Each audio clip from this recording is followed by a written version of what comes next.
فوز خادع لمنتخب مصر على منتخب السعودي في السعودية. طبعا في ناس كتير مش هيعجبهم الكلام اللي انا هقوله، بس ده وجهة نظري.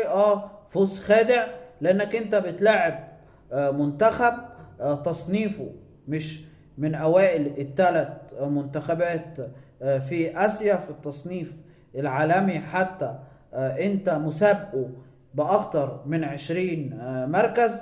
ففوز طبيعي، النتيجة كبيرة، بس ده مش منتخب السعودي بتاع زمان. حتى لعيبته ما بتلعبش بصفة أساسية مع أنديتها. وحتى اللعيبة اللي لعبت النهاردة، في اللي لاعب مع ناديه في الدوري 17 مباراة و19 مباراة من أصل 26 مباراة.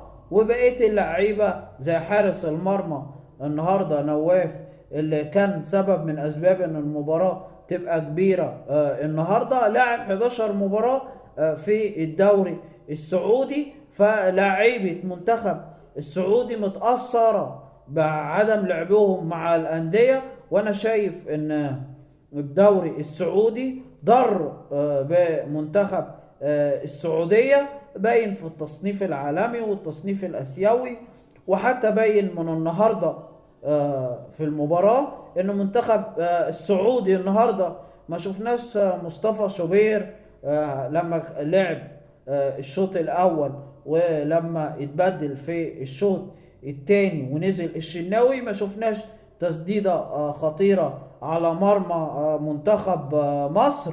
فالنهاردة ماتش كان من جهة واحدة لمنتخب مصر طول 90 دقيقة، وده ما بينش خالص ان منتخب مصر قوي ولا لأ.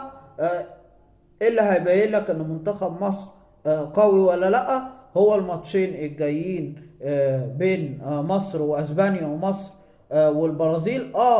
هيبين ازاي من طريقة لعبك. انت ممكن تخسر من المنتخبين اهداف كتير زي ما السعودية النهاردة خسرت مننا، بس شكلك في الملعب هو اللي هيبين انت قوي ولا لا، رغم النتيجة. والماتشين دول هما الاساس لمنتخب مصر، وان شاء الله منتخب مصر يقدم اداء كبير في الماتشين الجايين.